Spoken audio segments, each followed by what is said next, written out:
The 15-nation group led by ASEAN countries is reaching the home stretch for talks on the Regional Comprehensive Economic Partnership (RCEP) free trade agreement, which, if it is signed, will include half the world's population and a third of its GDP, making a push for India.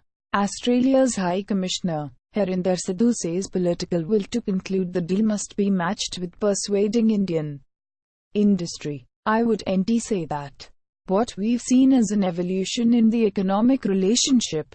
SECA will always be an important element of our economic relationship, but I think what we have started to do is broaden our understanding. It will always be useful for us to have a bilateral FTA.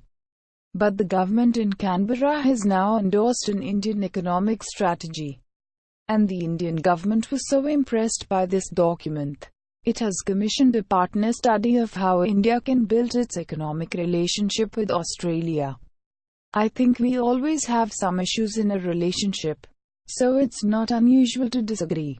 In fact, the facts show the economic relationship has not been scuttled because of the differences. Agreements like SECA take time and come to a conclusion when the time is right. From the last meeting in Melbourne, our sense is that we are reasonably optimistic that a conclusion on RCEP is achievable by the end of the year. The feedback from the Australian side and the Indian side was that the meeting was constructive. IC Minister Goyal has been consulting with industry members ahead of the ministerial RCEP meeting soon. There is a clear sign of commitment to an RCEP outcome. And it is clear that this goes all the way to the top in the Indian system. And I think that gives the RCEP negotiation a great deal of weight, not just for India but for all negotiators. That's for the Indian government to say. What I am hearing is political will to conclude the RCEP agreement. It's not just India that faces these industry concerns, as all trade negotiations are. Trade negotiations are an effort to balance the benefits of a trade deal with the concerns of industry. It cannot be in one direction or the other. So the task at hand, which I am sure the Indian government is doing, is to explain that what RCEP will do for them is to open the door to multiple markets in one fell swoop. It allows Indian industry access to a number of countries in the region and is a pathway to India's economic development, which can only be good for industry. There are two issues here. A trade agreement doesn't bring benefits unless you use the agreement well. In a multilateral agreement, the benefits are multiplied. Indian negotiators, like any good negotiators, can get the best deal in their own country's interests. But the second part is that industry has to use the access that they gain from the agreement to extend their reach. It is Australia's view is that the great value of RCEP is that it includes the two biggest economies of the region, India and China. We would be very disappointed and we would actively argue against leaving any country, but particularly India, if we want to get a truly integrated economy in the region. Having all the RCEP countries in the agreement is essential. We would not advocate for excluding India. We would actively advocate to include India, and it is why I have put a lot of work into talking to the Indian government about the importance of RCEP and encouraging government and industry here to lean forward on the negotiations.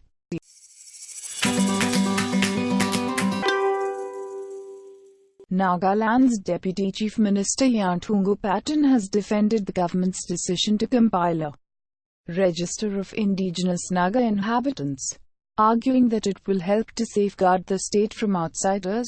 Mr. Patton, who also holds the home portfolio, told The Hindu, the register of indigenous inhabitants of Nagaland, RIIN, may take more time. We are consulting all civil society groups, including the National Socialist Council of Nagaland, Isak Muiva. It can be delayed by a few months.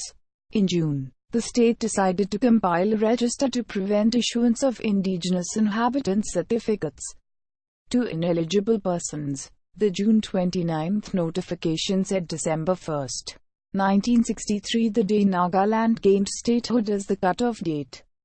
Mr. Patton said there is a rethink on the cut-off date too.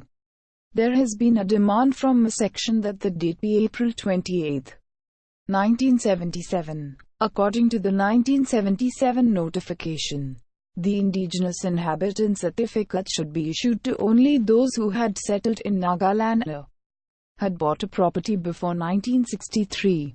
Some are saying that the cut-off date should be 1963 or 1977. We have not decided anything but are contemplating on the date too. There is nothing wrong in compiling the list, said Mr. Patton. The RIN is often called a variant of Assam's National Register of Citizens, NRC. The only difference is the exclusion from the list will not make the people illegal or stateless. The NSCN-IM, which signed a framework agreement with the Center for finding a solution to the decades-old Naga problem, has opposed the RIN.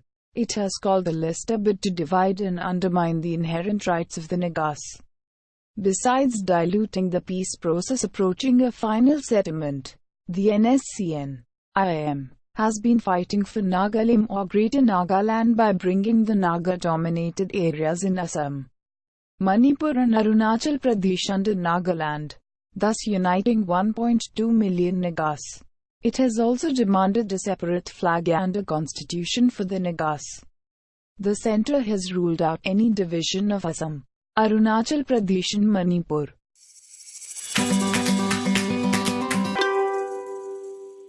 The Congress on Sunday attacked the union government over its airport privatisation process and alleged that the Adani Group was being favoured in the entire exercise.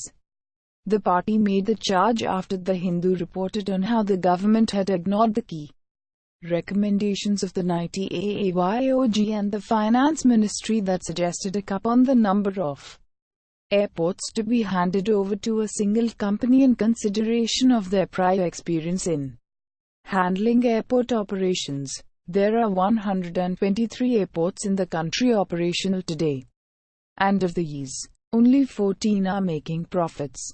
All the other airports are incurring a loss. Out of these 14 airports, 5 have been given to the Adani Group, Congress spokesperson Pawan Khera said at a press conference. After a bidding process conducted by the Airports Authority of India, Adani Enterprises Limited emerged as the highest bidder. Mr. Khera said that though the Adani Group might have emerged as the highest bidder in the tendering process, the Department of Economic Affairs (D) of the Finance Ministry had recommended a cap. During the UPA regime, one company, GMR, had qualified for both Delhi and Mumbai, but it was decided that one group will not be given more than one airport.